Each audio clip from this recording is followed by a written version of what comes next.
اعوذ باللہ من الشیطان الرجیم بسم اللہ الرحمن الرحیم وَلَقَدْ صَدَقَكُمُ اللَّهُ وَعْدَهُ إِذْ تَحُسُّونَهُم بِإِذْنِهِ حَتَّى إِذَا فَشِلْتُمْ وَتَنَازَعْتُمْ فِي الْأَمْرِ وَعَصَيْتُمْ مِنْ بَعْدِ مَا أَرَاكُمْ مَا تُحِبُّونَ مِنْكُمْ مَنْ يُرِيدُ الدُّنْيَا وَمِنْكُمْ مَنْ يُرِيدُ الْآخِرَةَ ثُمَّ صَرَفَكُمْ عَنْهُمْ لِيَبْتَلِيَكُمْ وَلَقَدْ عَفَا عَنْكُمْ واللہ ذو فضل علی المؤمنین صدق اللہ العظیم۔ پچھلی نشست میں ایک بات نامکمل رہ گئی تھی۔ حضور کے انتقال کے موقع پر میں نے جیسا کہ آپ کو بتایا کہ پھر حضرت ابو بکر جب تشریف لائے انہوں نے پھر خطبہ دیا، اس میں یہ آیت بھی پڑھی وما محمد الا رسول قد خلت من قبلہ الرسل افإن مات أو قتل انقلبتم على أعقابكم ومن ينقلب على عقبيه فلن يضر الله شيئا۔ لیکن اس کے ساتھ ہی پھر جو الفاظ انہوں نے خود فرمائے اپنی طرف سے وہ بہت ہی بڑے اہم الفاظ ہیں اور بڑی جو سمجھیے کہ ہمت اور جرأت کا مظہر ہے۔ من کان یعبد اللہ من کان یعبد محمدا فإن محمدا قد مات۔ جو کوئی بھی بندگی کرتا تھا پوجتا تھا محمد کی، وہ سن لے کہ محمد کا انتقال ہو گیا صلی اللہ علیہ وسلم۔ ومن کان یعبد اللہ فإن اللہ حی لا یموت، اور جو کوئی اللہ کی بندگی کرتا تھا اللہ کو پوجتا تھا وہ یاد رکھے کہ اللہ تعالیٰ زندہ ہے، اس پر موت وارد نہیں ہوگی۔ فضلوے رکوع کے بعد ہم نے 3 آیتیں اور پڑھ لی تھی، قاری صاحب نے وہ ابھی تلاوت نہیں کی ہیں نماز میں۔ اب ہم آگے چل رہے ہیں۔ وَلَقَدْ صَدَقَكُمُ اللَّهُ وَعْدَهُ۔ اب یہ جو عارضی شکست ہو گئی تھی اور مسلمانوں کو زخم پہنچی جس سے ان کے دل زخمی تھے، اس کے ضمن میں اب یہ بہت ہی قول فیصل کے انداز میں یہ آیت آئی ہے۔ وَلَقَدْ صَدَقَكُمُ اللَّهُ وَعْدَهُ۔ دیکھو مسلمانوں، تم ہم سے کوئی شکایت نہیں کر سکتے، اللہ نے تم سے اپنا وعدہ پورا کر دیا تھا۔ اِذْ تَحُسُّونَهُم بِإِذْنِهِ، جبکہ تم انہیں قتل کر رہے تھے اللہ کے حکم سے، تہتے کر رہے تھے، فتح ہو گئی تھی، ہمارا وعدہ پورا تھا۔ حتی اذا فشلتم وتنازعتم فی الامر وعصیتم من بعد ما اراکم ما تحبون، یہاں تک کہ جب تم ڈھیلے پڑے، یہاں ڈھیلے کا ترجمہ کچھ اور بھی کیا گیا ہے، میرے نزدیک تم نے ڈسپلن کو ڈھیلا کیا۔ نظم جو ہے سم و طاعت، اور سم و طاعت میں ظاہر بات ہے کہ ایک ہی شخص کی اطاعت نہیں ہوتی۔ حضور صلی اللہ علیہ وسلم کی اطاعت بھی فرض تھی، اور حضور نے کسی کو امیر مقرر کیا اس کی اطاعت بھی فرض تھی۔ آپ نے فرمایا من اطاعنی فقد اطاع اللہ، جس نے میری اطاعت کی اس نے اللہ کی اطاعت کی۔ ومن عصانی فقد عصى اللہ، جس نے میری نافرمانی کی اللہ کی نافرمانی کی۔ ومن اطاع امیری فقد اطاعنی، جس نے میرے مقرر کردہ امیر کی اطاعت کی اس نے میری اطاعت کی۔ ومن عصى امیری فقد عصانی، جس نے میرے نامزد کردہ امیر کی نافرمانی کی اس نے میری نافرمانی کی۔ تو اگرچہ حضور کے قول کی تو انہوں نے تعویل کر لی تھی کہ حضور نے تو ہم سے کہا تھا وہ شکست کی صورت میں کہ اگر ہم سب بھی اللہ کی راہ میں قتل ہو جائیں، تم دیکھو کہ چیلے اور کوے ہمارا گوشت کھا رہے ہیں، تب بھی یہاں سے مت ہٹنا، تو ایک تعویل ہو گئی تھی۔ انہوں نے جان بوجھ کر حضور کے حکم کی خلاف ورزی نہیں کی، لیکن خلاف ورزی کی ہے جو لوکل کمانڈر تھے ان کے حکم کی۔ ومن عصا امیری فقد عصانی، یہ ہے اصل معاملہ اجتماعی زندگی کا۔ جب تک ڈسپلن جماعت نہ ہو، سم و طاعت جو ہے کسا ہوا نہ ہو، نظم جو ہے پورا نہ ہو، اور وہ درجہ بدرجہ ہوگا۔ فوج کا ایک سپہ سالار ہے، لیکن پوری فوج میں پھر کوئی داہنا بازو ہے، میسرہ ہے، میمنہ ہے، قلب ہے، پیچھے ہے، ہراول دستہ ہے، ہر ایک کا ایک کمانڈر ہے۔ اب وہاں پر یہ کہ اگر ان کے جو بھی احکام ہیں ان سے سرتابی ہوگی تو وہ فوج جو ہے پھر جو اس کا انجام ہوگا وہ آپ کو معلوم ہے۔ تو نظم تو ہے ایک جماعت کے اندر درجہ بدرجہ جو بھی نظام سم و طاعت ہے اس کے پورے کی پابندی کرنا۔ حتی اذا فشلتم، جب تم ڈھیلے پڑ گئے، وتنازعتم فی الامر، اور امر میں تم نے جھگڑا کیا، وعصیتم من بعد ما اراکم ما تحبون، اور تم نے نافرمانی کی اس کے بعد کہ تم نے وہ چیز دیکھ لی جو تمہیں محبوب ہے۔ میری تعویل اس آیت کے بارے میں یہ ہے، اور بعض علماء نے تو خیر اس کو بہت پسند کیا ہے، بعض نے جو صحابہ کرام سے اتنا قلبی لگاؤ نہیں رکھتے انہوں نے کہا یہ خام خواہ کو صحابہ کی وکالت کرتے ہیں، میرا یہاں پہ موقف یہ ہے کہ بعد ما اراکم ما تحبون سے مراد مال غنیمت نہیں ہے، اس لیے کہ مال غنیمت کی تقسیم کا قاعدہ جو ہے غزوہ بدر کے بعد ہو چکا تھا، چاہے کوئی شخص کو جمع کرے نہ کرے برابر کا حصہ اسے ملے گا۔ یہاں من بعد ما اراکم ما تحبون سے مراد فتح ہے، اور اس کے لیے قرآن یفصل بعضہ بعضا، سورہ صف کی وہ آیت وَأُخْرَىٰ تُحِبُّونَهَا نَصْرٌ مِّنَ اللَّهِ وَفَتْحٌ قَرِیب، گویا کہ یہاں بندہ مومن کو دنیاوی کامیابی کو بھی اپنا مقصود نہیں بنانا ہے۔ کامیابی کسے پسند نہیں ہے؟ مقصود نہیں، مقصود ہے اللہ کی رضا جوئی اور اپنا فرض ادا کرنا، مقصود یہ رہے، باقی کامیابی ہو ناکامی ہو جو کچھ بھی ہو اللہ کی مرضی ہے، اللہ کی حکمت ہے، اللہ کب فتح لانا چاہتا ہے وہ بہتر جانتا ہے۔ تو یہاں من بعد ما اراکم ما تحبون اکثر نہیں سمجھا ہے کہ اس سے مراد ہے مال غنیمت کی طلب میں وہ وہاں پہرا چھوڑ کر چلے گئے، میرے نزدیک یہ بات صحیح نہیں ہے۔ یہاں پر ما تحبون سے مراد فتح ہے۔ وَلَقَدْ صَدَقَكُمُ اللَّهُ وَعْدَهُ إِذْ تَحُسُّونَهُم بِإِذْنِهِ حَتَّىٰ إِذَا فَشِلْتُمْ وَتَنَازَعْتُمْ فِي الْأَمْرِ وَعَصَيْتُم مِّن بَعْدِ مَا أَرَاكُم مَّا تُحِبُّونَ مِنكُم مَّن يُرِيدُ الدُّنْيَا، تم میں سے وہ بھی ہیں جو دنیا چاہتے ہیں، دنیا میں کامیابی ہو جائے، ہمارا بول بالا ہو جائے، حکومت ہماری قائم ہو جائے۔ مِنكُم مَّن يُرِيدُ الدُّنْيَا وَمِنكُم مَّن يُرِيدُ الْآخِرَةَ، تم میں وہ بھی ہیں جو صرف آخرت کے طالب ہیں۔ ثم صرفکم عنہم، تو گویا کہ تم ہم سے شکایت نہیں کر سکتے، کوئی شکوہ نہیں کر سکتے، لیکن جب تم نے یہ کام کیا حتی اذا فشلتم وتنازعتم فی الامر وعصیتم من بعد ما اراکم ما تحبون، اس کے بعد فرمایا ثم صرفکم عنہم لیبتلیکم، پھر اللہ نے تمہارا رخ پھیر دیا ان کی طرف سے۔ پہلے تو یہ تھا کہ وہ بھاگ رہے تھے اور تم ان کے پیچھے ان کا تعاقب کر رہے تھے، اب وہ الٹا معاملہ ہو گیا کہ اب تم پیچھے اپنی جان بچانے کے لیے ادھر ادھر جا رہے ہو۔ لیبتلیکم، تاکہ تمہیں اور ابتلا میں مبتلا کرے، امتحان اور لے تمہارا۔ وَلَقَدْ عَفَا عَنْكُمْ، لیکن ساتھ ہی معافی نامہ بھی ہے، اللہ تمہیں معاف کر چکا ہے، جو بھی خطا ہو گئی ہے، جو بھی غلطی ہو گئی ہے، کسی سے ہوئی ہے، اللہ نے معاف فرمایا۔ وَاللَّهُ ذُو فَضْلٍ عَلَى الْمُؤْمِنِينَ، اور اللہ تعالیٰ اہل ایمان کے حق میں بہت فضل والا ہے۔ اِذْ تُصْعِدُونَ وَلَا تَلْوُونَ عَلَىٰ أَحَدٍ، جبکہ تم چڑھے جا رہے تھے پہاڑ پر، کوہ احد پر جان بچانے کے لیے، وَلَا تَلْوُونَ عَلَىٰ أَحَدٍ، اور پھر کسی کی طرف مڑ کر نہیں دیکھ رہے تھے، وَالرَّسُولُ يَدْعُوكُمْ فِي أُخْرَاكُمْ، اور رسول صلی اللہ علیہ وسلم پکار رہے تھے تمہیں تمہارے پیچھے سے۔ بھگدڑ جب بچ جاتی ہے تو صورت یہ ہو جاتی ہے۔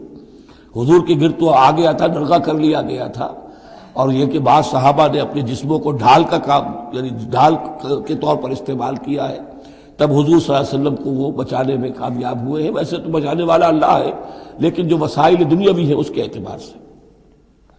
فَأَصَابَكُمْ غَمًّا بِغَمٍّ لِكَيْ لَا تَحْزَنُوا عَلَىٰ مَا فَاتَكُمْ، پھر اللہ تم پر غم کے بعد غم مسلسل ڈالتا رہا، تاکہ تم غمگین نہ ہوا کرو اس پر کہ جو تم سے تمہارے ہاتھ سے جاتا رہے، وَلَا مَا أَصَابَكُمْ، اور نہ اس تکلیف پر کہ جو تم پر پڑے۔ یعنی رنج سے خوگر ہوا انسان تو مٹ جاتا ہے رنج۔ آدمی کو اگر کبھی اتفاقاً ہی کوئی رنج ہوتا ہو ایک، تو وہ رنج کا اثر بہت رہے گا، لیکن جب یہ ہے کہ پے بپے رنج آ رہے ہوں، اور سب سے بڑا رنج جو آیا وہ حضور کے انتقال کی خبر جب اڑ گئی، تو اپنے تن بدن کا تو ہوش ہی نہیں رہا کہ کسی کو کیا زخم لگا ہوا ہے اور خود اس کا کوئی بازو کٹا ہوا ہے۔ اس طریقے سے اللہ تعالیٰ نے ان کے جو اس وقت کی کیفیت تھی اس میں ایک تخفیف پیدا کر دی۔ واللہ خبیر بما تعملون، اور اللہ تعالیٰ باخبر ہے اس سے جو تم کر رہے تھے۔ ثم انزل علیکم من بعد الغم امنۃ، پھر اس غم کے بعد اللہ تعالیٰ نے تم پر ایک اونگ، نیند سی طاری کر دی، نعاسن امنۃ نعاسن یغشا طائفۃ منکم، کہ جو تم میں سے ایک گروہ کے اوپر جو ہے وہ طاری ہو گئی۔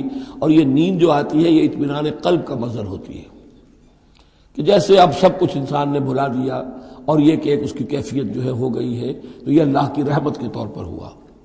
وَطَائِفَةٌ قَدْ أَهَمَّتْهُمْ أَنفُسُهُمْ يَظُنُّونَ بِاللَّهِ غَيْرَ الْحَقِّ، البتہ ایک گروہ ایسا تھا کہ جنہیں اپنی جانوں کی پڑی ہوئی تھی اور وہ اللہ کے بارے میں ناحق گمان کر رہا تھا، ظن الجاہلیہ، جہالت والے گمان کر رہا تھا۔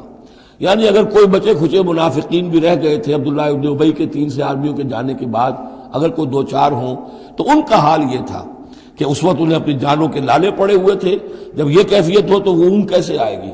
تو ان کا تو حال یہ تھا کہ ان کے دل میں وسوسے آ رہے تھے کہ اللہ نے تو مدد کا وعدہ کیا تھا، وہ مدد تو پھر جھوٹی ہو گئی، بات تو اللہ کا جو ہے اللہ کی بات سچی ثابت نہیں ہوئی۔ ظن جاہلیت ان کے دماغوں میں پیدا ہو رہا تھا۔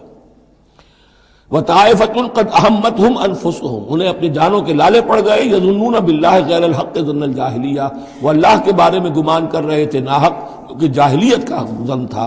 يَقُولُونَ هَلْ لَنَا مِنَ الْأَمْرِ مِنْ شَيْءٍ، اور وہ کہہ رہے تھے کہ ہمارے لیے بھی کوئی اختیار میں حصہ ہے یا نہیں۔ ہو سکتا ہے یہ وہ لوگ ہوں جنہوں نے اس وقت بھی مشورہ دیا تھا کہ جیسے حضور کی رائے تھی کہ مدینے کے اندر ہی محصور رہ کر جنگ کی جائے، ہماری بات نہیں مانی گئی تو ہمارا بھی کوئی اختیار ہے کہ نہیں، ساری بات محمد کی چلے گی صلی اللہ علیہ وسلم۔ یہ بھی جماعتی زندگی میں ہوتا ہے، انسان جو ہے پسند نہیں کرتا، ہر شخص چاہتا ہے میری بات بھی ہو، میری بات کو بھی مانا جائے، میری رائے جو ہے وہ بھی چلے۔ آخر ہم سب اپنے امیر کی رائے ہی مانتے رہے، کیسے ہوگا؟ تو حل لنا من الامر من شیء، وہ ہمارے بھی اختیار میں کچھ ہے یا نہیں، ہمارا بھی کوئی اختیار ہے کہ نہیں۔ قل، کہہ دیجئے ان الامر کلہ للہ، امر اور اختیار تو کل کا کل اللہ کے لیے ہے۔ یخفون فی انفسہم ما لم یبدون لک، اے نبی یہ اپنے دل میں وہ بات چھپا رہے ہیں ما لا یبدون لک، جو آپ پر ظاہر نہیں کر رہے، ان کے دل میں کیا ہے اب اللہ کھول کر بتا رہا ہے۔ یقولون لو کان لنا من الامر شیء، یہ کہہ رہے ہیں کہ اگر ہمارا اختیار چلتا، ہماری رائے مانی جاتی، ہمارے مشورے پر عمل ہوتا، ما قتلنا ہاہنا، تو ہم یہاں قتل نہ ہوتے، یعنی ہمارے اتنے لوگ یہاں پر شہید نہ ہوتے۔ قل، اے نبی ان سے کہیے لو کنتم فی بیوتکم، اگر تم سب کے سب اپنے گھروں میں ہوتے، لبرز الذین کتب علیہم القتل، تب بھی جن لوگوں کے حق میں اللہ کا فیصلہ ہو چکا تھا کہ وہ قتل ہوں، وہ تو کشا کشا میدان میں پہنچ جاتے، الی مضاجعہم، جو بھی ان کے کھیت رہنے کی جگہیں تھیں اللہ کے علم میں، انہیں وہاں پہنچ جانا تھا۔ یہ تو اللہ تعالیٰ کے فیصلے ہوتے ہیں، تمہاری تدبیر سے اس کا کوئی تعلق نہیں۔ جن کے لیے یہ طے تھا اللہ کے علم میں، اللہ کی مشیت میں کہ انہیں یہ جو خلعت فاخرہ ہے، شہادت کی پہنانی ہے، وہ آتے خود بخود پہنچ جاتے، گھروں سے نکل کر آتے کشا کشا۔ وَلَيَبْتَلِيَ اللَّهُ مَا فِي صُدُورِكُمْ، اور یہ تو اللہ تعالیٰ اصل میں جھان پھٹک کر رہا ہے جو تمہارے دلوں میں ہے، اس کی ابتلا کر رہا ہے، آزما رہا ہے۔ وَلَيُمَحِّصَ مَا فِي قُلُوبِكُمْ، اور تاکہ وہ بالکل پاک اور خالص کر دے جو کچھ تمہارے دلوں میں ہے۔ وَاللَّهُ عَلِيمٌ بِذَاتِ الصُّدُورِ، اور اللہ تعالیٰ سینوں کے اندر کی مخفی باتوں کو بھی جانتا ہے۔ إِنَّ الَّذِينَ تَوَلَّوْا مِنكُمْ يَوْمَ الْتَقَى الْجَمْعَانِ، وہ لوگ کہ جو میدان جنگ سے چلے گئے اس دن جس دن کی دو جمعیتیں ایک دوسرے کے مقابلے میں آئیں۔ یہ تذکرہ ہو رہا ہے کچھ ایسے حضرات کا کہ جو جنگ کی جب شدت ہوئی تو وہ جان بچانے کے لیے جیسے کچھ لوگ کوہ احد پر چڑھے تھے، وہ ذرا اس سے آگے بڑھ کر میدان ہی سے فرار کر گئے۔ ان میں حضرت عثمان رضی اللہ تعالیٰ عنہ کا نام بھی آتا ہے۔ اب وہ کیفیت ایسی اضطراری کیفیت تھی کہ اس میں کسی سے کسی ضعف کا، کمزوری کا اظہار ہو جائے تو وہ بالکل ایک قرین قیاس بات ہے۔ جب حضرت عمر سے اظہار ہو گیا تو اور بہرحال حضرت عثمان رضی اللہ تعالیٰ عنہ کا درجہ تو ان کے بعد ہی ہے، وہ جذبات میں آ کر تلوار چھوڑ کر بیٹھ گئے۔ تو اسی طرح کی بات ہے، ان الذین تولوا منکم یوم التقى الجمعان، بے شک وہ لوگ جو ہٹ گئے میدان سے، فرار کی راہ اختیار کر گئے جس دن کے دو فوجیں آپس میں لڑی۔ انما استزلهم الشیطان بعد ما کسبوا، یہ اصل میں شیطان نے ان کے پاؤں پھسلا دیے تھے ان کے بعض افعال کی وجہ سے۔ کوئی کسی وقت تقصیر ہو گئی ہے، کوئی کوتاہی کسی وقت ہو گئی ہے، اور وہ ہر ایک سے ہو سکتی ہے، معصوم تو صرف نبی ہوتے ہیں۔ اس کی وجہ سے شیطان کو پھر موقع مل جاتا ہے کہ کسی موقع پر وہ اڑنگا لگا کر اس شخص کو، خواہ وہ کتنا ہی نیک ہو اور کتنا ہی صاحب رتبہ ہو، پھر یہ کہ کہیں کسی جگہ پھسلا دے۔ وَلَقَدْ عَفَا اللَّهُ عَنْهُمْ، اللہ انہیں معاف کر چکا ہے۔ یہ الفاظ بہت اہم ہیں، اس لیے کہ اہل تشیع نے اس چیز کو بہت اچھالا ہے۔ حضرت عثمان کی جو ہے وہ توہین کرتے ہیں، ان کے اوپر تنقید کرتے ہیں کہ یہ تو بھاگ گئے تھے میدان جنگ سے پیٹ دکھا کر، اب وہاں یہ بھول جاتے ہیں کہ اللہ تعالیٰ نے تو اعلان کیا ہے ان کی معافی کا، چاہے حضرت عثمان تھے یا اور بھی تھے۔ وَلَقَدْ عَفَا اللَّهُ عَنْهُمْ، اللہ انہیں معاف کر چکا ہے۔ اب کسی مسلمان کے لیے جائز نہیں ہے کہ ان پر زبان تان دراز کرے۔ ان اللہ غفور حلیم، یقیناً اللہ تعالیٰ معاف فرمانے والا اور حلم والا ہے، حلیم۔ یا ایھا الذین آمنوا لا تکونوا کالذین کفروا وقالوا لاخوانہم اذا ضربوا فی الارض او کانوا غزا لو کانوا عندنا ما ماتوا وما قتلوا۔ اہل ایمان تم ان لوگوں کے مانند نہ ہو جاؤ جنہوں نے کفر کیا اور جنہوں نے اپنے بھائیوں کے بارے میں کہا جبکہ وہ تھے زمین میں سفر پر نکلے ہوئے یا کسی جہاد میں شریک تھے، اگر وہاں وہ ان کا انتقال ہو گیا، لو کانوا عندنا ما ماتوا وما قتلوا، کہ اگر ہمارے پاس ہوتے تو نہ مرتے نہ قتل ہوتے۔ ہر شخص کی موت کا وقت تو معین ہے، تمہارے جیب میں، تمہاری گود میں بیٹھے ہوئے ہوں تب بھی موت آ جائے گی، چاہے وہ کہیں بڑے ہی مضبوط پہروں والے قلعوں میں ہو، موت تو وہاں بھی پہنچ جائے گی۔ تو تم ان لوگوں کی طرح کی باتیں نہ کرو، یہ تو کافروں کی طرز کی باتیں ہیں، اگر ہمارے پاس ہوتے، اگر جنگ میں نہ جاتے تو بچ جاتے، یوں ہو جاتا تو یوں ہو جاتا، یہ ساری باتیں در حقیقت جیسے ایک حدیث میں آتا ہے، حضور نے فرمایا ان کلمۃ لو تفتح عمل الشیطان، یہ لو کاش یوں ہو جاتا، کاش ایسے ہو جاتا تو یوں ہو جاتا، یہاں سے اس کلمے ہی سے شیطان کا عمل شروع ہو جاتا ہے۔ جو ہوا اس لیے ہوا کہ اللہ کو اس کا ہونا منظور تھا، اس کی حکمتیں اسے معلوم ہیں، آپ اس کی حکمت کا احاطہ نہیں کر سکتے۔ یا ایھا الذین آمنوا لا تکونوا کالذین کفروا وقالوا لاخوانہم اذا ضربوا فی الارض او کانوا غزا لو کانوا عندنا ما ماتوا وما قتلوا لیجعل اللہ ذلک حسرۃ فی قلوبہم، یہ تو اللہ تعالیٰ ان کے دلوں میں حسرت کی آگ جلا دیتا ہے، یہ بھی گویا کہ ان کے کفر کی سزا ہے۔ واللہ یحیی ویمیت، اور دیکھو اللہ زندہ رکھتا ہے اور وہی موت وارد کرتا ہے۔ واللہ بما تعملون بصیر، اور جو کچھ تم کر رہے ہو اللہ اسے دیکھ رہا ہے۔ وَلَئِن قُتِلْتُمْ فِي سَبِيلِ اللَّهِ، اگر تم اللہ کی راہ میں قتل ہو جاؤ، او متم، یا تمہارا ویسے ہی انتقال ہو جائے، موت آ جائے، او قتلتم، یا تم قتل ہو جاؤ، وَلَئِن قُتِلْتُمْ فِي سَبِيلِ اللَّهِ او متم لَمَغْفِرَةٌ مِّنَ اللَّهِ وَرَحْمَةٌ خَيْرٌ مِّمَّا يَجْمَعُونَ، تو چاہے اللہ کی راہ میں قتل ہو جاؤ یا ویسے موت آ جائے، اللہ تعالیٰ کی طرف سے جو مغفرت تمہیں ملے گی وہ اور رحمت ملے گی، وہ کہیں بہتر ہے ان چیزوں سے جو تم جمع کر رہے ہو۔ اور 10 سال جی لیتے تو کیا کر لیتے، اور کچھ جمع کر لیتے۔ اللہ تعالیٰ نے شہادت کی موت دے دی، اس سے بڑی اور تمہارے لیے شہادت کون سی ہوگی۔ وَلَئِن مُتُّمْ أَوْ قُتِلْتُمْ لَإِلَى اللَّهِ تُحْشَرُونَ، اور چاہے تمہیں بستروں پر موت آئے، چارپائیوں پر جان نکلے، اور چاہے تم قتل ہو، ہر حال میں تمہیں بہرحال اللہ کی جناب میں جمع کر دیا جائے گا، گھیراؤ کر کے تمہارا وہاں لے جایا جائے گا، آخری منزل تو وہی ہے۔ فرق کیا ہے کہ بستر پر پڑے ہوئے دم توڑ رہے ہیں یا یہ کہ میدان جنگ کے اندر شہید ہو گئے۔ فَبِمَا رَحْمَةٍ مِّنَ اللَّهِ لِنتَ لَهُمْ، یہ آیت بھی بڑی اہم ہے سورہ مبارکہ کی، اجتماعی زندگی، جماعتی زندگی، جو بھی امیر ہوں، صاحب امر ہوں، جن کے پاس ذمہ داریاں ہوں، ان کے تحت ان کے ساتھی ہیں، آخر وہ انسان ہیں، ان کے بھی جذبات ہیں، ان کے بھی احساسات ہیں، ان کی عزت نفس بھی ہے، ان کے ساتھ نرمی کی جانی چاہیے، سختی نہیں۔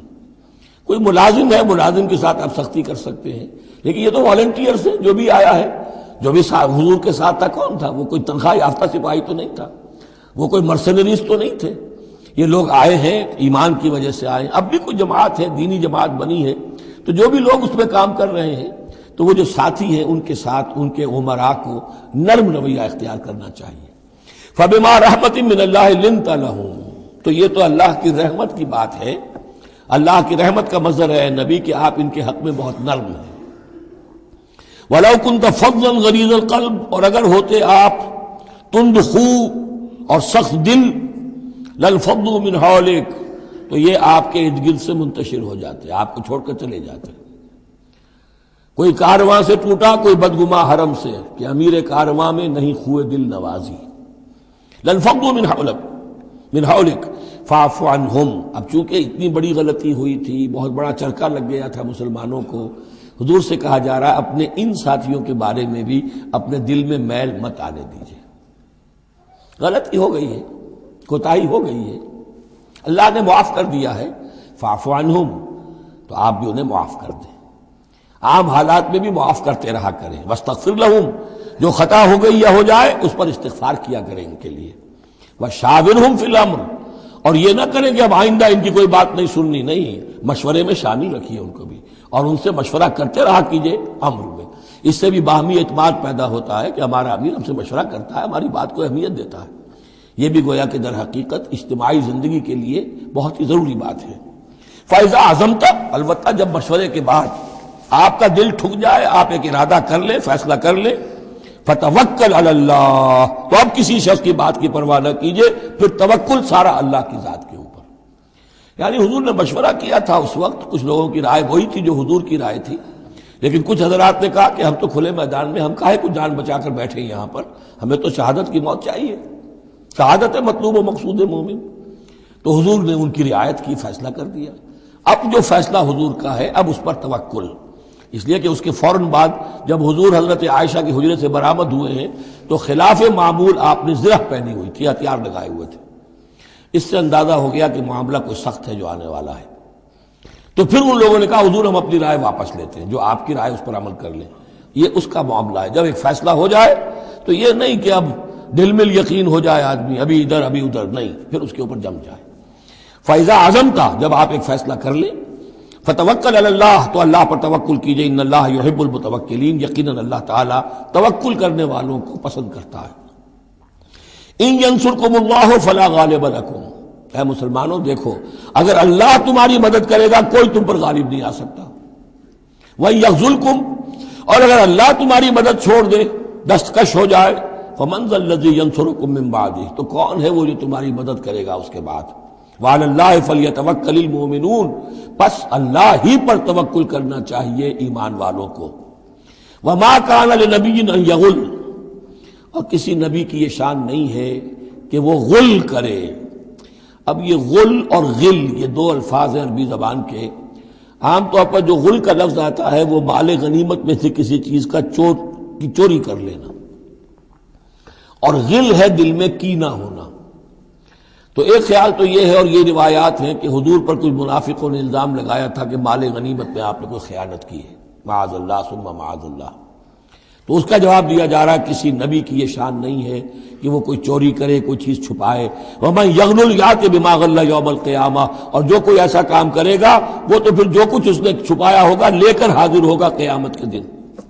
ثُمَّ تُوَفَّىٰ كُلُّ نَفْسٍ مَّا كَسَبَتْ وَهُمْ لَا يُظْلَمُونَ، پھر ہر ذی نفس کو دے دیا جائے گا، توفا دیکھیے پھر وہ دیا جانا، وفا یوفی، یوفا توفا، ثم توفا کل نفس، پورا دے دیا جائے گا ہر جان کو، ما کسبت، جو کچھ اس نے کمایا ہوگا، وہم لا یظلمون، اور ان پر کوئی ظلم نہیں ہوگا۔ ایک رائے البتہ مولانا اصلاحی صاحب نے ظاہر کی ہے کہ یہاں غل بمانی غل ہے، یعنی الزام یہ لگایا گیا تھا منافقین کی طرف سے، عبداللہ ابن ابی کی طرف سے، کہ یہ بڑے ایمبیشس آدمی ہیں محمد صلی اللہ علیہ وسلم، اور یہ عرب پر اپنی حکومت قائم کرنے کے لیے انہوں نے ہماری جانوں کو تختہ مشق بنایا ہے، ہمیں استعمال کر رہے ہیں، ہمیں مروا رہے ہیں۔ تو گویا کہ ہماری خیر خواہی نہیں کر رہے بلکہ ان کے دلوں میں ہماری جو ہے وہ بدخواہی ہے۔ تو یہ غل کے معنی میں یہ ان کا مفہوم ہے جو انہوں نے لیا ہے، واللہ اعلم۔ افمن اتبع رضوان اللہ کمن باء بسخط من اللہ، تو کیا بھلا وہ شخص جس نے اللہ کی رضا کی پیروی کی اس کے مانند ہو جائے گا جو اللہ کے غضب اور غصے کو کما کر لایا۔ ومأواہ جہنم، اور اس کا ٹھکانہ جہنم ہے، وبئس المصیر، اور وہ بہت ہی بری جگہ ہے پہنچنے کی۔ ہم درجات عند اللہ، ان کے بھی درجے بندیاں ہیں اللہ کے ہاں، جیسے نیکوکاروں کے درجے ہیں بدکاروں کے بھی درجے ہیں، سب بدکار برابر نہیں، سب نیکوکار برابر نہیں۔ واللہ بصیر بما یعملون، اور جو کچھ یہ کر رہے ہیں اللہ اسے دیکھ رہا ہے۔ اب یہ آیت بھی پھر دیکھیے، سورہ جو بقرہ میں 2 دفعہ آیا تھا مضمون، وہ اب تیسری مرتبہ یہاں آ رہا ہے۔ حضرت ابراہیم حضرت اسماعیل کی دعا میں مضمون آیا تھا، ربنا وبعث فیہم رسولا منہم یتلو علیہم آیاتک ویعلمہم الکتاب والحکمۃ ویزکیہم۔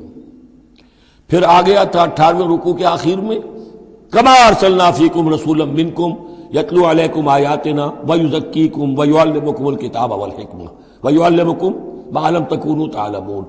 اب یہ تیسری مرتبہ مضمون آیا، لقد من اللہ علی المؤمنین، اللہ نے بہت بڑا احسان کیا ہے اہل ایمان پر، اذ بعث فیہم رسولا من انفسہم، جب ان میں اٹھایا ایک رسول انہی میں سے، ان کی اپنی جانوں میں سے، ان کی اپنی قوم میں سے، یتلو علیہم آیاتہ، جو تلاوت کرتے سناتا ہے انہیں اس کی آیات، ویزکیہم، اور انہیں پاک کرتا ہے۔ ترتیب اب ہمیشہ کے لیے یہی ہوگی، تلاوت آیات، تزکیہ، اور پھر تعلیم حکمت، تعلیم کتاب و حکمت۔ وَيُعَلِّمُهُمُ الْكِتَابَ وَالْحِكْمَةَ، اور تعلیم دیتا ہے انہیں کتاب اور حکمت کی۔ وَإِن كَانُوا مِن قَبْلُ لَفِي ضَلَالٍ مُبِينٍ، اور یقیناً اس سے پہلے یعنی رسول کی آمد سے قبل تو وہ لازماً کھلی گمراہی کے اندر مبتلا تھے۔ اولما اصابتکم مصیبۃ قد اصبتم مثلها قلتم ان ھذا، تو جب تم پر ایک مصیبت آئی جب کہ تم اس سے دگنی مصیبت جو ہے ان کو پہنچا چکے ہو، قلتم ان ھذا، تم کہتے ہو یہ کہاں سے آ گیا، یہ کیوں ہو گیا، اللہ نے پہلے مدد کی تھی اب کیوں نہیں کی۔ قل ھو من عند انفسکم، اے نبی کہہ دیجیے یہ تمہارے اپنے نفسوں کی شرارت کی وجہ سے ہوا، تم نے غلطی کی، تم نے حکم کی خلاف ورزی کی۔ حتی اذا فشلتم وتنازعتم فی الامر وعصیتم من بعد ما اراکم ما تحبون ان اللہ علی کل شیء قدیر، اللہ تو ہر چیز پر قادر ہے۔ گویا کہ اسی مضمون کو دوہرا کر لایا گیا کہ وَلَقَدْ صَدَقَكُمُ اللَّهُ وَعْدَهُ، اللہ وعدہ اپنا پورا کر چکا تھا۔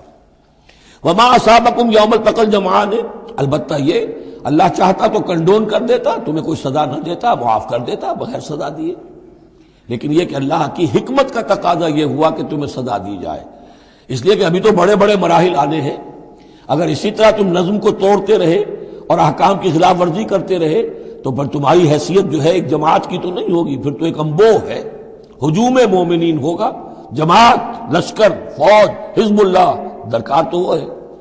وما اصابکم یوم التقى الجمعان، اور جو بھی مصیبت تم پر آئی ہے اس دن جس دن کے دونوں لشکر بھڑ گئے تھے آپس میں، فباذن اللہ، وہ اللہ کے اذن سے آئی ہے، بغیر اللہ کے اذن کے تو یہ تکلیف نہیں آ سکتی تھی۔ وَلِيَعْلَمَ الْمُؤْمِنِينَ، اور یہ اس لیے کہ اللہ جان لے کہ کون ہے اصل مومن، حقیقی مومن، صابر مومن، جو مستقیم مومن ہے۔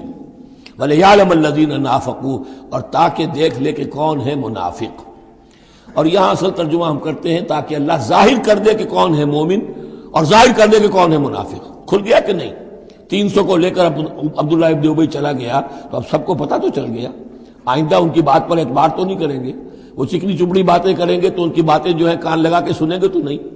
تو اللہ تعالیٰ نے چاہا کہ who's who and what is what یہ بالکل مبرہن ہو جائے، واضح ہو جائے۔ وقیل لہم تعالوا، اب یہاں وہ تذکرہ ہو رہا ہے آخر میں اس واقعے کا کہ جب کہ عبداللہ ابن ابی 300 آدمیوں کو لے کے واپس چلا گیا، اس وقت کچھ لوگوں نے اس سے کہا ہوگا کہ کہاں جا رہے ہو بے وقوفو، اس وقت تو لشکر سامنے آمنے سامنے کھڑے ہیں اور 300 آدمی نکل جائیں 1000 میں سے تو بقیہ جو باقی ہیں ان کے بھی کچھ نہ کچھ دلوں میں کمزوری پیدا ہوگی، جیسے کہ بنو حارثہ اور بنو سلمہ کے اندر کمزوری عارضی طور پر پیدا ہو گئی تھی۔ تو سمجھانے والوں نے جب کہا وَقِيلَ لَهُمْ تَعَالَوْا قَاتِلُوا فِي سَبِيلِ اللَّهِ أَوِ ادْفَعُوا، آؤ بھائی آؤ، کہاں جا رہے ہو، اللہ کی راہ میں قتال کرو یا دفاع کرو۔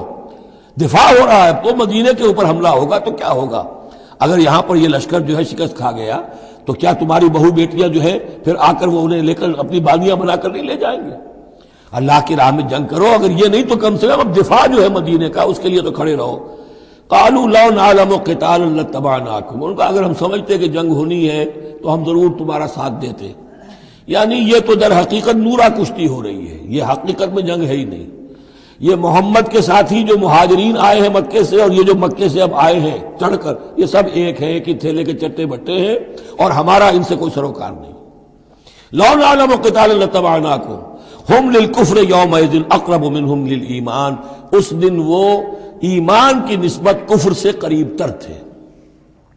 یقولون بافواہہم ما لیس فی قلوبہم، وہ اپنے منہوں سے وہ بات کہہ رہے ہیں جو ان کے دلوں میں نہیں ہے۔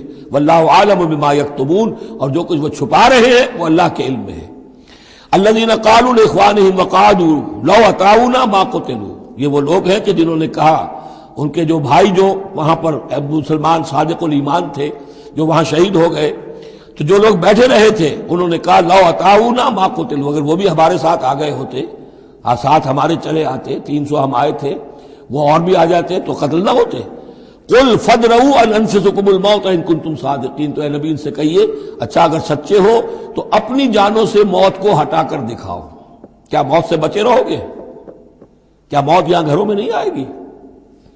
ولا تحسبن الذین قتلوا فی سبیل اللہ امواتا، اب وہ پھر آیت آ گئی 19ویں رکوع کی، ولا تقولوا لمن يقتل فی سبیل اللہ امواتا بل احیاء ولکن لا تشعرون، سورہ بقرہ اس کے 19ویں رکوع کی آیت ہے۔ اور یہاں وَلَا تَحْسَبَنَّ الَّذِينَ قُتِلُوا فِي سَبِيلِ اللَّهِ أَمْوَاتًا، ہرگز نہ سمجھنا ان لوگوں کو جو اللہ کی راہ میں قتل ہو جائیں کہ وہ مردہ ہیں، بل احیاء، بلکہ وہ تو زندہ ہیں، عند ربہم یرزقون، اپنے رب کے پاس انہیں رزق مل رہا ہے، رزق پا رہے ہیں، فرحین بما آتاہم اللہ من فضلہ، وہ تو خوشیاں منا رہے ہیں، شادیانے بجا رہے ہیں جو کچھ اللہ نے اپنے فضل سے ان کو عطا کیا ہے، وَيَسْتَبْشِرُونَ بِالَّذِينَ لَمْ يَلْحَقُوا بِهِم مِّن خَلْفِهِمْ، اور ابھی وہ خوش وقت ہو رہے ہیں، خوشخبریاں حاصل کر رہے ہیں کہ ہمارے اور بھائی بھی جو پیچھے رہ گئے، ابھی شہادت کی خلت انہیں نہیں ملی، وہ بھی آئیں، اور جو ہمیں اللہ تعالیٰ نے ناز و نعم کے اندر اس وقت رکھا ہوا ہے اس سے وہ بھی شاد کام ہو جو ان کے پیچھے ہیں۔ اللہ خوف علیہم ولا هم یحزنون، کہ ان پر کوئی نہ خوف ہوگا اور نہ وہ کسی حزن سے دوچار ہوں گے۔ یستبشرون بنعمت من اللہ وفضل، اور وہ تو خوشیاں منا رہے ہیں اللہ تعالیٰ کی نعمت کی وجہ سے اور اس کے فضل کی بنا پر، وَأَنَّ اللَّهَ لَا يُضِيعُ أَجْرَ الْمُؤْمِنِينَ، اور یہ اس بات پر کہ اللہ تعالیٰ اہل ایمان کے اجر کو ضائع نہیں کرتا۔ الَّذِينَ اسْتَجَابُوا لِلَّهِ وَالرَّسُولِ مِن بَعْدِ مَا أَصَابَهُمُ الْقَرْحُ۔ اب یہاں اصل میں جو آیات آ رہی ہیں اس کے بارے میں دو قسم کی روایات ہیں تاریخ کی۔ ایک تو پختہ واقعہ یہ ہے کہ حضور صلی اللہ علیہ وسلم نے جب یہ پتہ چل گیا کفار چلے گئے، اب جو بھی کچھ ضروری کام تھے وہ کیے، جو بھی شہداء سے دفنایا، پھر اچانک آپ کو خیال آیا کہ یہ کفار چلے گئے ہیں، لیکن ہو سکتا ہے انہیں اپنی غلطی کا احساس ہو کہ مسلمان جو ہیں اس وقت تو یوں سمجھیے کہ وہ بالکل اس حالت میں تھے کہ ہم ختم کر سکتے تھے کہ دوبارہ نہ آ جائے، سیکنڈ تھاٹ نہ ہو۔ تو آپ نے فیصلہ کیا لوگوں مسلمانوں چلو تعاقب کرو تاکہ انہیں معلوم ہو جائے کہ ہماری ہمت ہاری ہوئی نہیں ہے، انہیں پتہ چلے گا کہ مسلمان اس وقت بھی اس کیفیت میں کہ ہمارے تعاقب میں آ رہے ہیں، تو پھر وہ جرأت نہیں کریں گے۔ تو اس وقت اہل ایمان جو تھے انہوں نے اس کے باوجود کہ جسم جو ہے زخموں سے چور چور تھے، اتنا بڑا صدمہ پہنچا تھا، پھر وہ تیار ہو گئے اور حضور 8 میل تک ہمراہ الاسد تک چل کر آئے مدینے سے باہر، اور وہاں جو ہے ابو سفیان کو وہ خیال فی الواقع آ چکا تھا اور وہ لوٹنے کی فکر کر رہا تھا۔ ایک تاجر ادھر سے آ رہا تھا، اس نے کہا تھا جا کے مسلمانوں سے بتا دو کہ میں بہت بڑا لشکر لے کر آ رہا ہوں فوراً۔ تو آ کر انہوں نے کہا بھی، لیکن اس کے بعد انہوں نے کہا کہ جو بھی ہو سو ہو، جو اللہ کا حکم ہے اس کے رسول کا حکم ہے، ہم تو کمر کس کے آ گئے ہیں۔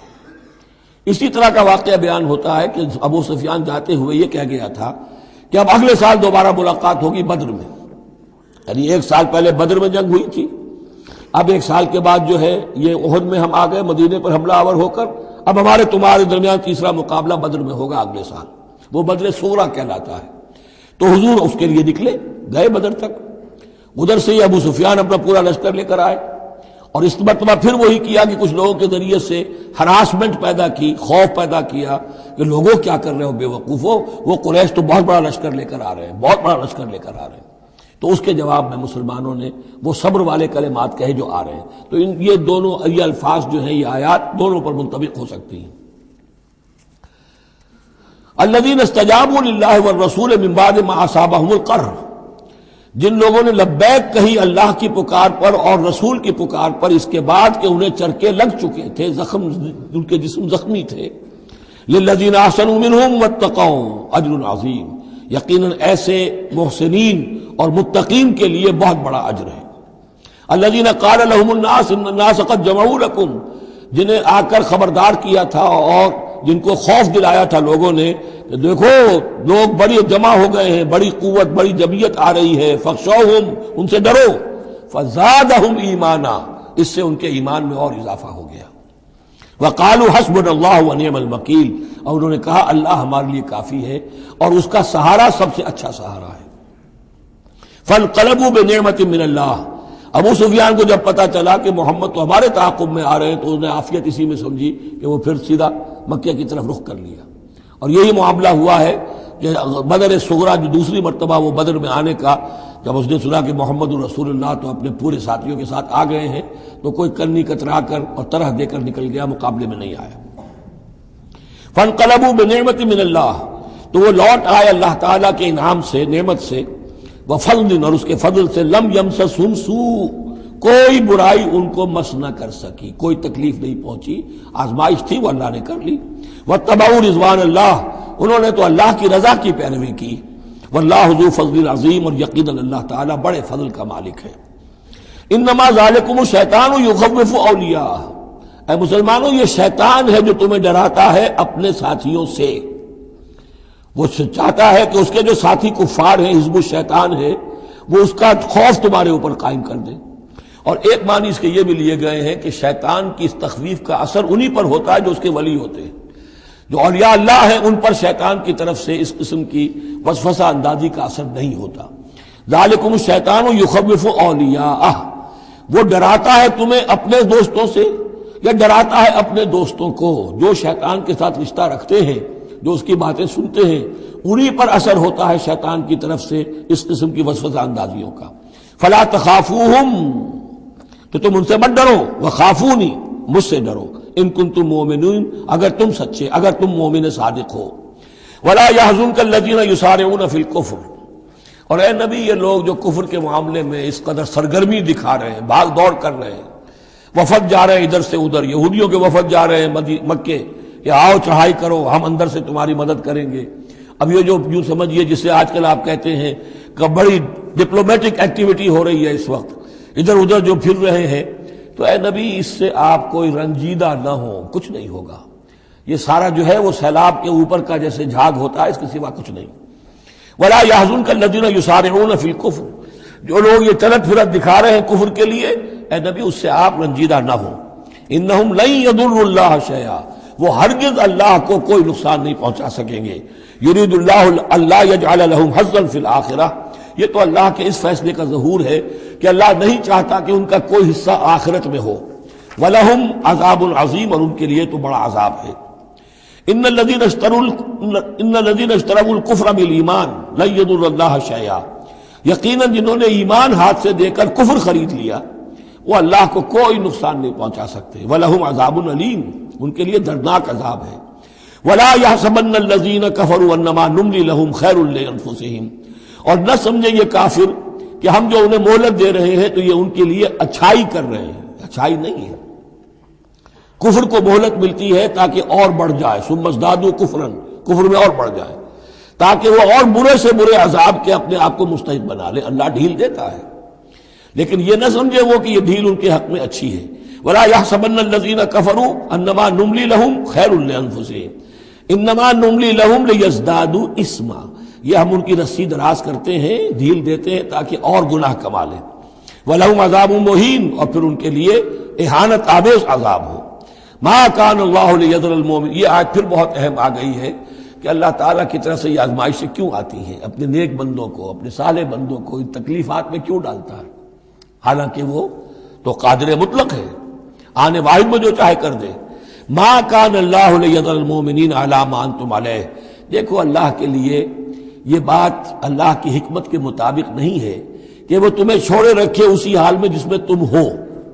یعنی تمہارے اندر کمزور اور پختہ ایمان والے ابھی گڑبڑ ہیں، اس سے آگے بڑھ کر ابھی منافق اور مومن بھی گڑبڑ ہے. یہ گڑبڑ جو جبیت تمہاری ہے، یہ آگے چل کر اگر اس کو پاک نہ کر دیا جائے، اس کے اندر سے یہ تمام ناپاک عناصر نکال نہ دیے جائیں، تو آگے کے جو اور مشکل کٹھن مقامات آ رہے ہیں، آگے تمہیں سلطنت روما سے ٹکرانا ہے، تمہیں سلطنت کسریٰ سے ٹکرانا ہے. ابھی تو یہ چھوٹی موٹی چیزیں جو ہو رہی ہیں اندرون ملک عرب، تو تمہارے لیے یہ ضروری ہے کہ پرج ہوتی رہے، اور وہ پرج ہوتی ہے انہی آزمائشوں کے ذریعے سے. ما کان اللہ لیذر المؤمنین علی ما انتم علیہ، یہ اللہ کا طریقہ نہیں ہے، سنت نہیں ہے کہ وہ تمہیں چھوڑے رکھے اہل ایمان اسی حالت میں جس پر تم ہو، حتی یمیز الخبیث من الطیب، جب تک کہ خبیث علیحدہ نہ ہو جائے طیب سے، کھل جائے. یہ خبثاء ہے، یہ منافقین ہیں، یہ وہ لوگ ہیں، یہ ففتھ کالمسٹ ہیں، بات واضح ہو جائے، اور صرف صادق الایمان لوگ وہ بالکل نکل کر علیحدہ ہو جائے. وما کان اللہ لیطلعکم علی الغیب، اور اسی طریقے سے اللہ تعالیٰ کی یہ بھی طریقہ نہیں ہے کہ غیب کی خبریں تمہیں دے. لیکن اللہ یجتبی من رسلہ من یشاء، ہاں یہ معاملہ اللہ تعالیٰ نے کہ غیب کے حالات کی اطلاع دینا یہ اپنے رسولوں کے لیے رکھا ہوا ہے. جس کو وہ چن لیتا ہے رسولوں میں سے، وہ غیب کے حالات بھی بتاتا ہے. وہ غیب ان کو از خود معلوم نہیں ہوتا، اللہ کے بتانے سے معلوم ہوتا ہے.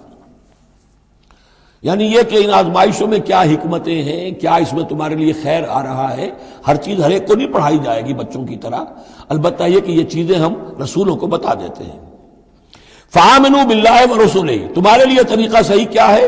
ایمان پختہ رکھو اللہ پر اور اس کے رسولوں پر. وَإِن تُؤْمِنُوا وَتَتَّقُوا فَلَكُمْ أَجْرٌ عَظِيمٌ، اور اگر تم یہ دو شرطیں پوری کر دو گے، ایمان میں ثابت قدم رہو گے، تقوی پر کاربند رہو گے، تو تمہارے لیے بہت بڑا اجر ہے. وَلَا يَحْسَبَنَّ الَّذِينَ يَبْخَلُونَ بِمَا آتَاهُمُ اللَّهُ مِنْ فَضْلِهِ هُوَ خَيْرًا لَّهُمْ، اسی طرح نہ سمجھے وہ لوگ کہ جو بخل کر رہے ہیں اس مال کے ساتھ جو اللہ نے انہیں دیا ہے اپنے فضل میں سے، کہ یہ ان کے لیے خیر ہے. ظاہر بات ہے جب جنگ احد کے لیے تیاری ہو رہی ہوگی، حضور نے کہا ہوگا کہ لاؤ بھائی لوگ اب کچھ پیسے دیں، کچھ مال و اسباب جمع کریں تاکہ اسباب جنگ جو ہے وہ فراہم کیے جائیں. اب جو ان میں سے غنی تھے، ان میں سے جن لوگوں نے بخل کیا، ان پر اشارہ ہو رہا ہے کہ انہوں نے بخل کر کے بچا لیا، وہ یہ نہ سمجھے کہ یہ کوئی اچھا کام کیا ہے. وَلَا يَحْسَبَنَّ الَّذِينَ يَبْخَلُونَ بِمَا آتَاهُمُ اللَّهُ مِنْ فَضْلِهِ، اللہ نے اپنے فضل سے انہیں جو کچھ عطا کیا ہے، اب اس میں بخل سے کام لے رہے ہیں کہ وہ ان کے لیے اچھا ہے. بل هو شر لهم، یہ ان کے لیے بہت برا ہے. سَيُطَوَّقُونَ مَا بَخِلُوا بِهِ يَوْمَ الْقِيَامَةِ، اسی مال کے توق بنا کر ان کی گردنوں میں پہنائے جائیں گے قیامت کے دن، جو بخل انہوں نے کیا تھا. وَلِلَّهِ مِيرَاثُ السَّمَاوَاتِ وَالْأَرْضِ، اور آسمانوں اور زمین کی وراثت بالآخر اللہ ہی کے لیے ہے. آج یہ تمہارے پاس ہے، یہ میرے پاس ہے، بالآخر سب کچھ اللہ کے لیے رہ جائے گا. ہم نہیں ہوں گے، ہمارے بعد کسی اور کا، پھر کسی اور کا، اور پھر یہ سارا مال و اسباب ہاتھ بدلتے ہوئے بالآخر میراث تو اللہ کی ہے. وَلِلَّهِ مِيرَاثُ السَّمَاوَاتِ وَالْأَرْضِ وَاللَّهُ بِمَا تَعْمَلُونَ خَبِيرٌ، اور جو کچھ تم کر رہے ہو اللہ اس سے باخبر ہے. یہاں وہ 18 رکوع اب مکمل ہو گئے، 6 رکوع جو غزوہ احد کے بیان میں تھے. اب 2 کنکلوڈنگ رکوع ہے اس سورہ مبارکہ کے. لَقَدْ سَمِعَ اللَّهُ قَوْلَ الَّذِينَ قَالُوا إِنَّ اللَّهَ فَقِيرٌ وَنَحْنُ أَغْنِيَاءُ، اللہ نے سن لی ہے بات، قول ان لوگوں کا جو یہ کہتے ہیں کہ اللہ فقیر ہے، ہم غنی ہیں. ان میں منافقین بھی شامل ہو سکتے ہیں اور یہودی بھی. جب حضور کہتے تھے اللہ تعالیٰ کو ضرورت ہے قرض حسنہ دو، تو گویا کہ اللہ تو فقیر ہوا، پھر محتاج ہوا. ہم غنی ہیں، ہمارے پاس دولت ہے. سَنَكْتُبُ مَا قَالُوا، ہم لکھ لیں گے جو کچھ انہوں نے کہا ہے. بڑا غصہ ہے اس کے اندر، ہم لکھ لیں گے جو کچھ انہوں نے کہا ہے. فوراً تو نہیں پکڑتے، لیکن ایک وقت آئے گا کہ جس دن انہیں اپنے اس قول کی پوری جو ہے اس کی سزا مل جائے گی. اور صرف یہ نہیں، قتلہم الانبیاء بغیر حق، اور جو نبیوں کو یہ قتل کرتے رہے ناحق. وَنَقُولُ ذُوقُوا عَذَابَ الْحَرِيقِ، اور ہم کہیں گے کہ اب چکھو مزہ اس جلا دینے والے سلگتی ہوئی آگ کا. ذَلِكَ بِمَا قَدَّمَتْ أَيْدِيكُمْ، اور یہ سب کچھ ہے تمہارے اپنے ہاتھوں نے جو آگے بھیجا ہے. وَأَنَّ اللَّهَ لَيْسَ بِظَلَّامٍ لِّلْعَبِيدِ، اور اللہ تو اپنے بندوں کے حق میں ہرگز ظالم نہیں ہے. الَّذِينَ قَالُوا إِنَّ اللَّهَ عَهِدَ إِلَيْنَا، یہ گویا کہ پھر یہود کی طرف رخ ہو گیا ہے، جیسا کہ اس صورت میں پہلے تھا. اس رکوع میں 19ویں میں جو لوگ یہ کہتے ہیں کہ اللہ نے ہم سے ایک عہد لے لیا تھا، اللہ نؤمن لرسول حتی یاتینا بقربان تاکلہ النار، کہ ہم کسی رسول پر ایمان نہ لائیں جب تک کہ وہ ایسی قربانی پیش نہ کرے جسے آگ کھا جائے. یہ ابتدائی زمانے میں جیسا کہ میں نے عرض کیا تھا، عہد طفولیت تھا نوع انسانی کا، تو خرق عادت چیزیں بہت ہوتی تھی. ان میں سے ایک بات یہ بھی تھی یہود کے ہاں ابتدائی دور میں کہ اگر کوئی شخص قربانی پیش کرتا ہے اللہ کی جناب میں، کوئی بچڑا اس نے ذبح کیا، پیش کر دیا، اللہ کے لیے صدقہ کیا، نذر کیا ہے، تو آسمان پر سے ایک آگ اترتی تھی جو اسے بھسم کر دیتی تھی. یہ علامت ہوتی ہے اس کی کہ یہ قربانی قبول ہو گئی. جیسے حابیل اور قابیل کے قصے میں ہے کہ دونوں نے کچھ پیش کیا، قربا قربانا فتقبل من احدہما ولم یتقبل من الآخر، ایک کی قبول ہو گئی دوسری کی نہیں ہوئی. پتہ کیسے چلا؟ آپ اگر قربانی کرتے ہیں عید الاضحیٰ میں، کس کی قربانی قبول ہوئی کس کی نہیں ہوئی کیا پتہ، یہ تو اللہ ہی جانتا ہے. لیکن پہلے ایسی علامات حسی ہوتی تھی کہ پتہ چل جاتا تھا یہ قربانی اللہ نے قبول کر لی. تو اسی کے لیے انہوں نے کہا کہ ہم سے تو عہد لے لیا تھا اللہ نے کہ ہم کسی رسول کو جب تک کہ وہ یہ معجزہ نہ دکھائے اس وقت تک نہیں مانیں گے. تو اگر محمد رسول ہے تو یہ معجزہ دکھائیں. یہ تھی بات جس کا جواب دیا جا رہا ہے. قُلْ قَدْ جَاءَكُمْ رُسُلٌ مِّن قَبْلِ بِالْبَيِّنَاتِ، اے نبی ان سے کہیے تمہارے پاس مجھ سے پہلے بہت سے رسول آئے واضح معجزوں کے ساتھ، وَبِالَّذِي قُلْتُمْ، اور وہ معجزہ بھی انہوں نے دکھایا جو تم کہہ رہے ہو. فَلِمَ قَتَلْتُمُوهُمْ، تو تم نے انہیں کیوں قتل کیا؟ ان کنتم صادقین، اگر تم سچے ہو. فَإِن كَذَّبُوكَ، پھر اے نبی اگر وہ آپ کو جھٹلا دیں، فَقَدْ كُذِّبَ رُسُلٌ مِّن قَبْلِكَ، تو یہ آپ ہی کے ساتھ معاملہ نہیں ہوا، آپ سے پہلے بھی جو رسول تھے انہیں جھٹلایا گیا. گویا کہ یہ تو اس راستے کی ایک عام جو ہے وہ تجربہ ہے جو آپ کو بھی کرنا پڑے گا جو اس سے پہلے نبیوں کے ساتھ ہوا ہے. جاؤ بالبینات، وہ بھی آئے تھے واضح نشانیاں لے کر، واضح معجزات کے ساتھ، والزبر، اور صحیفے لے کر، والکتاب المنیر، اور روشن کتاب لے کر۔ کل نفس ذائقۃ الموت، ہر ذی نفس کو موت کا مزہ چکھنا ہے، ایک دن تو موت آ جائے گی۔ وَإِنَّمَا تُوَفَّوْنَ أُجُورَكُمْ يَوْمَ الْقِيَامَةِ، اور دوسری بات، تمہیں لازماً تمہارے اجر پورے پورے دے دیے جائیں گے۔ انما توفون اجورکم یوم القیامہ، قیامت کے دن۔ فمن زحزح عن النار، تو جو کوئی بچا لیا گیا جہنم سے، آگ سے، وادخل الجنہ، اور داخل کر دیا گیا جنت میں، فقد فاز، وہ کامیاب ہو گیا۔ اللہم ربنا اجعلنا منہم، اللہم ربنا اجعلنا منہم، وما الحیات الدنیا الا متاع الغرور، اور نہیں ہے دنیا کا یہ سارا ساز و سامان مگر دھوکے کی ٹٹی، دھوکے کا سامان۔ اب وہ آیت آ گئی جو سورہ بقرہ کے 19ویں رکوع میں آئی تھی، وَلَنَبْلُوَنَّكُمْ بِشَيْءٍ مِّنَ الْخَوْفِ وَالْجُوعِ وَنَقْصٍ مِّنَ الْأَمْوَالِ وَالْأَنفُسِ وَالثَّمَرَاتِ، صرف یہ کہ صیغہ بدلا ہوا ہے، یہاں مجہول کا صیغہ ہے۔ لَتُبْلَوُنَّ فِي أَمْوَالِكُمْ وَأَنفُسِكُمْ، اے مسلمانوں دوبارہ کان کھول کے سن لو، تمہیں لازماً آزمایا جائے گا، تمہارے مالوں میں بھی اور تمہاری جانوں میں بھی۔ وَنَقْصٍ مِّنَ الْأَمْوَالِ وَالْأَنفُسِ وَالثَّمَرَاتِ، یہ آنا ہے، کان کھول کر سن لو۔ یہ پھولوں کی سیج نہیں ہے، یہ کانٹوں بھرا بستر ہے۔ جنت لینی ہے تو یہ نہیں ٹھنڈے ٹھنڈے اور بغیر تکلیفیں اٹھائے تمہیں جنت مل جائے گی۔ ام حسبتم ان تدخلوا الجنہ وَلَتَسْمَعُنَّ مِنَ الَّذِينَ أُوتُوا الْكِتَابَ مِنْ قَبْلِكُمْ وَمِنَ الَّذِينَ أَشْرَكُوا أَذًى كَثِيرًا، اور تمہیں لازماً سننی پڑیں گی ان لوگوں سے بھی کہ جنہیں تم سے پہلے کتاب دی گئی تھی، اور ان مشرکین سے بھی اذًا کثیرا، بڑی تکلیف دہ باتیں سننی پڑیں گی۔ سنو اور صبر کرو، جیسے حضور سے ابتدا میں کہا گیا تھا وَاصْبِرْ عَلَىٰ مَا يَقُولُونَ وَاهْجُرْهُمْ هَجْرًا جَمِيلًا، جو کچھ یہ کہہ رہے ہیں سنیے اور صبر کیجیے۔ اور ہمیں خوب معلوم ہے، کسی نے آ کر کہہ دیا مجنون ہے، کسی نے کہہ دیا شاعر ہے، کسی نے کہا ساحر ہے، کسی نے کہا مسحور ہے۔ وَلَقَدْ نَعْلَمُ أَنَّكَ يَضِيقُ صَدْرُكَ بِمَا يَقُولُونَ، اے نبی ہمیں خوب معلوم ہے کہ جو کچھ یہ کہہ رہے ہیں، جو کچھ آپ کو سننا پڑ رہا ہے ان کی زبانوں سے، اس سے آپ کا سینہ بھیجتا ہے، آپ کو تکلیف پہنچتی ہے، لیکن صبر کیجیے۔ وہی بات ہے جو کہی جا رہی ہے مسلمانوں سے۔ وَإِن تَصْبِرُوا وَتَتَّقُوا فَإِنَّ ذَلِكَ مِنْ عَزْمِ الْأُمُورِ، اور اگر تم صبر کیے رہو گے، ثابت قدم رہو گے، اور تقویٰ کی رشید اختیار کیے رکھو گے، فَإِنَّ ذَلِكَ مِنْ عَزْمِ الْأُمُورِ، تو یہ بڑے ہمت کے کاموں میں سے ہے۔ وَإِذْ أَخَذَ اللَّهُ مِيثَاقَ الَّذِينَ أُوتُوا الْكِتَابَ، اور یاد کرو جب کہ اللہ نے جن کو کتاب دی تھی ان سے ایک قول و قرار لیا تھا، ایک میثاق لیا تھا، لَتُبَيِّنُنَّهُ لِلنَّاسِ وَلَا تَكْتُمُونَهُ، تم لازماً اسے واضح کرو گے لوگوں کے لیے، چھپاؤ گے نہیں۔ تم نے علم کو چھپا لیا، علم تو عام کرنے کی شے ہے۔ لَتُبَيِّنُنَّهُ لِلنَّاسِ وَلَا تَكْتُمُونَهُ، اسے چھپاؤ گے نہیں۔ فَنَبَذُوهُ وَرَاءَ ظُهُورِهِمْ، اس عہد کو انہوں نے اپنی پیٹھوں کے پیچھے پھینک دیا۔ وَاشْتَرَوْا بِهِ ثَمَنًا قَلِيلًا، اور بڑی ہلکی سی حقیر سی قیمت اس کی وصول کر لی۔ فَبِئْسَ مَا يَشْتَرُونَ، تو بہت ہی بری شے ہے جو وہ حاصل کر رہے ہیں، جو چیز انہوں نے قبول کی ہے۔ وَلَا تَحْسَبَنَّ الَّذِينَ يَفْرَحُونَ بِمَا آتَاهُمْ، اور نہ سمجھے وہ لوگ کہ جو اگر کچھ دے دیتے ہیں، کچھ نیکی کر لیتے ہیں، جو کچھ کیا ہے تو اس پر فرح بہت، یعنی اینٹ رہے ہیں، اینڈ رہے ہیں، اکڑ رہے ہیں، ہم نے یہ کچھ کر دیا ہے۔ وَيُحِبُّونَ أَن يُحْمَدُوا بِمَا لَمْ يَفْعَلُوا، اور اس سے بھی اگلا درجہ ان لوگوں کا ہوتا ہے جو چاہتے ہیں کہ ان کی تعریف کی جائے ایسے کاموں پر جو انہوں نے کیے ہی نہیں ہیں۔ اور اس کی سب سے بڑی مثال آج کل کے دور میں سپاس نامے ہوتے ہیں، فلاں صاحب آئے سپاس نامہ پیش کیا جا رہا ہے، جو ان کے کہیں 7 پشتوں میں بھی کوئی کام ان سے نہ ہوا ہو وہ بھی ان کے کھاتے میں ڈال کر، یہ جو چاپلوسی ہوتی ہے تو وہ پسند کرتے ہیں اس کو۔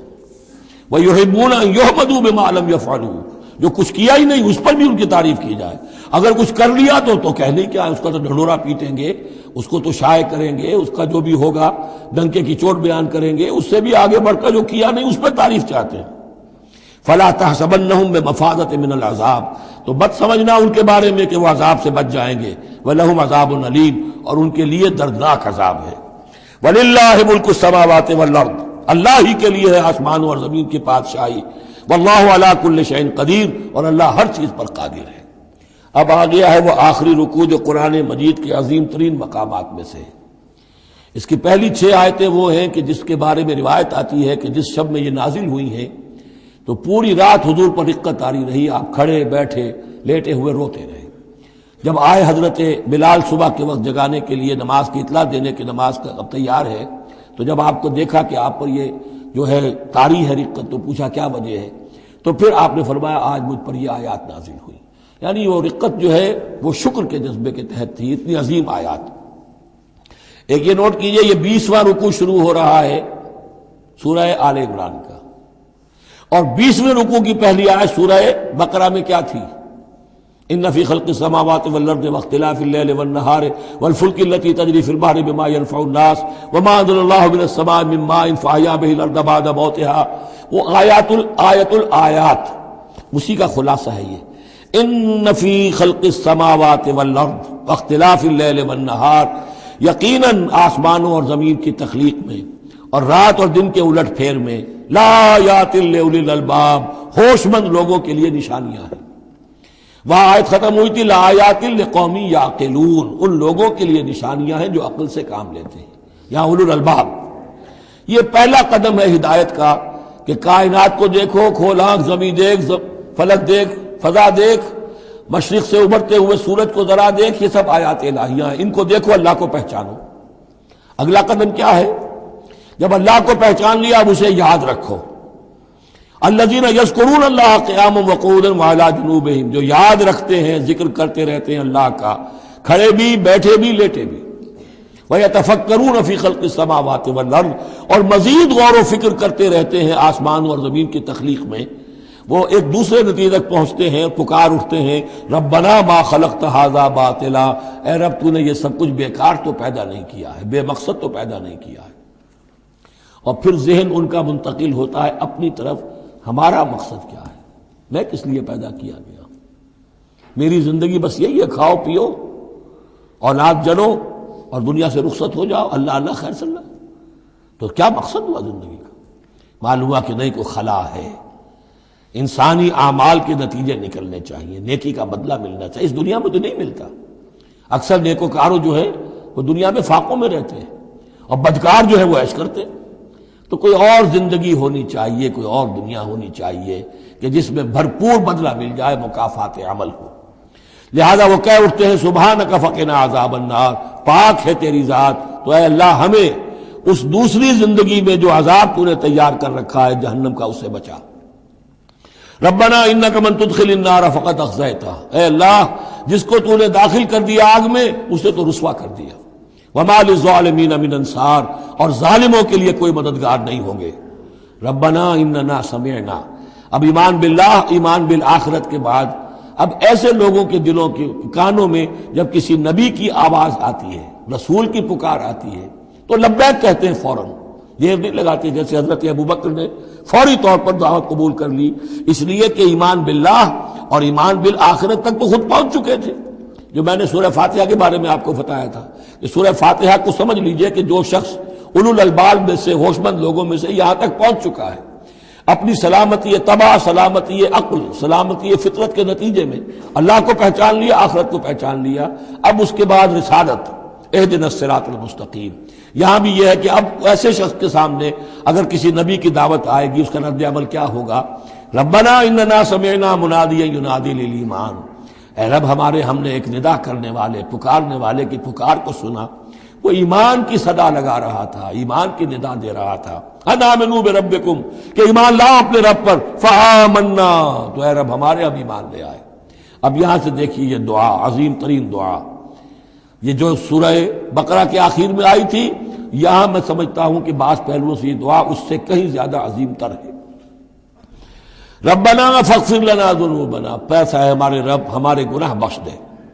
وکفر عنا سیئاتنا، اور ہماری برائیاں ہم سے دور کر دے، نامہ اعمال کے دھبے بھی دھو دے، اور ہمارے دامن کردار کے جو داغ ہیں ان کو بھی صاف کر دے.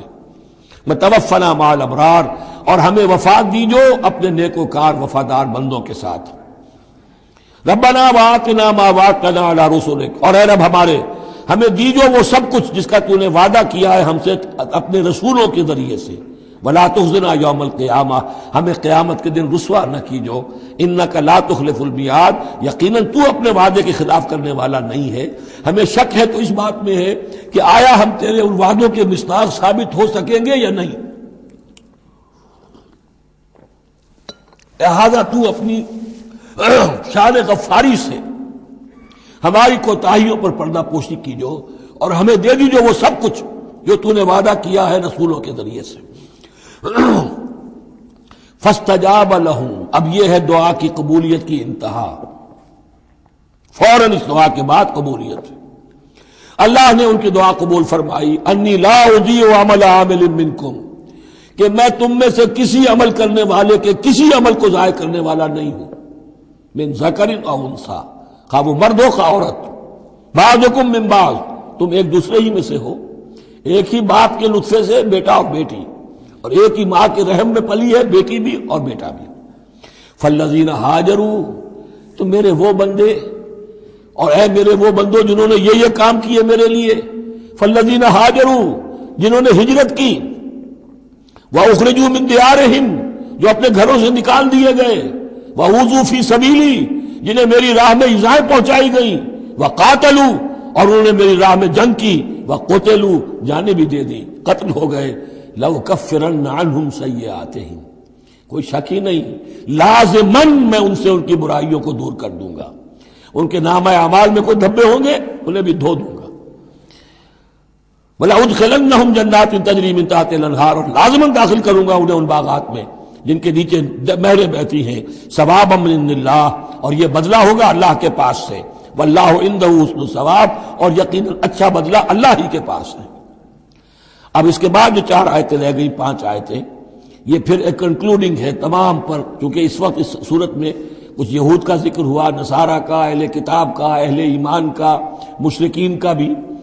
لا یغرنک تقلب الذین کفروا فی البلاد، اے نبی صلی اللہ علیہ وسلم، یہ کافر جو بھاگ دوڑ کر رہے ہیں ادھر سے ادھر، ادھر سے ادھر، اور سازشیں کر رہے ہیں اور جمعیتیں فراہم کر رہے ہیں اسلام کو ختم کرنے کے لیے، اس سے آپ دھوکے میں نہ آئیں، ان کی طاقت کے بارے میں کہیں آپ مغرور نہ ہو جائیں۔ لا یغرنک تقلب الذین کفروا فی البلاد متاع قلیل، یہ ہم نے تھوڑی دیر کے لیے انہیں ساز و سامان دے دیا ہے، ثم ماواہم جہنم، پھر ان کا ٹھکانہ جو ہے وہ تو جہنم ہی ہے، وبئس المہاد، اور وہ بہت برا ٹھکانہ ہے۔ لیکن الذین اتقوا ربہم، اس کے برعکس جن لوگوں نے اللہ کا اپنے رب کا تقوی اختیار کیا، لہم جنات تجری من تحتہا الانہار خالدین فیہا، ان کے لیے باغات ہوں گے جن کے دامن میں ندیاں بہتی ہوں گی، اس میں وہ ہمیشہ ہمیشہ رہیں گے، نزلا من عند اللہ، اور یہ بھی ابتدائی مہمان نوازی ہوگی اللہ کی طرف سے، نزل، وما عند اللہ خیر للابرار، اور مزید جو اللہ کے پاس ہے وہ بہت بہتر ہے نیکوکار لوگوں کے لیے۔ یہ نوٹ کر لیجئے، جو میں نے وہ حدیث کے الفاظ بار بار سنائے کہ جنت کی اصل نعمتیں وہ ہے ما لا عین رات ولا اذن سمعت وما خطر علی قلب بشر، یہ جو کچھ قرآن میں ذکر ہے یہ نزل ہے، ابتدائی مہمان نوازی ہے۔ وَإِنَّ مِنْ أَهْلِ الْكِتَابِ لَمَنْ يُؤْمِنُ بِاللَّهِ وَمَا أُنزِلَ إِلَيْكُمْ، اور اہل کتاب میں وہ بھی ہیں، اچھے لوگ بھی ہیں جو ایمان رکھتے ہیں اللہ پر بھی، وَمَا أُنزِلَ إِلَيْكُمْ، اور اس پر بھی جو تم پر نازل کیا گیا، وَمَا أُنزِلَ إِلَيْهِمْ، اور اس پر بھی جو ان کی طرف نازل کیا گیا، خاشعین للہ، ان کے دلوں میں اللہ کا خوف ہے، عجز کرتے ہیں، عاجزی اور تواضع برتتے ہیں، لا یشترون بآیات اللہ ثمنا قلیلا، وہ اللہ کی آیات کو حقیر سی قیمتوں پر فروخت نہیں کرتے، اولئک لہم اجرہم عند ربہم، یقیناً ایسے لوگوں کا اجر ان کے رب کے پاس محفوظ ہے، ان اللہ سریع الحساب، یقیناً اللہ تعالی حساب لینے میں دیر نہیں لگاتا۔ آخری آیت پھر بہت جامع ہے، یا ایھا الذین آمنوا، اہل ایمان، اصبروا، صبر کرو، وصابروا، صبر میں اپنے دشمنوں سے بڑھ جاؤ۔ مصابرت جو ہے باب مفاعلہ، اس میں مقابلہ آتا ہے، ایک تو ہے صبر کرنا، ایک صبر وہ بھی تو کر رہے ہیں نا، ان یمسسکم قرح فقد مس القوم قرح مثلہ، تمہیں چرکا آج لگا ہے، 1 سال پہلے انہیں چرکا لگا تھا، 70 مارے گئے تھے، اور وہ 1 سال کے اندر پھر آگے چڑھائی کر کے، تو تم اپنا دل جو ہے غمگین کر کے کیوں بیٹھے ہوئے ہو؟ تو تمہیں تو ان سے بڑھ کر صبر کرنا ہے، ان سے بڑھ کر قربانیاں دینی ہے، تبھی تو تم در حقیقت اللہ تعالیٰ کے صحیح وفادار ثابت ہوگے۔ یا ایھا الذین آمنوا اصبروا وصابروا ورابطوا، رابطوا مرابطہ جو ہے پہرے کو بھی کہتے ہیں، اور یہ کہ ربط، نظم، ڈسپلن، مضبوط، مربوط، وہ جو آیا حتی اذا فشلتم وتنازعتم فی الامر، تم نے ڈھیلا کیا اپنا نظم، تم نے جو ہے وہ سب و طاعت کے اندر کمی کی، لہذا تمہارے اوپر یہ اللہ تعالیٰ کی طرف سے صدا آ گئی۔ یا ایھا الذین آمنوا اصبروا وصابروا ورابطوا، اہل ایمان صبر پر جاگزی رہو اور صبر کے مقابلے میں دوسروں سے آگے نکل جاؤ، ورابطوا اور مربوط رہو، واتقوا اللہ لعلکم تفلحون، اور آخری اور اہم ترین چیز اللہ کا تقوی اختیار کیے رکھو تاکہ تم فلاح پاؤ۔ یہ سب کچھ کرو گے تو فلاح ملے گی، ایسے ہی گھر بیٹھے فلاح نہیں ملتی۔ بارک اللہ لی ولکم فی القرآن العظیم ونفعنی وإیاکم بالآیات والذکر الحکیم۔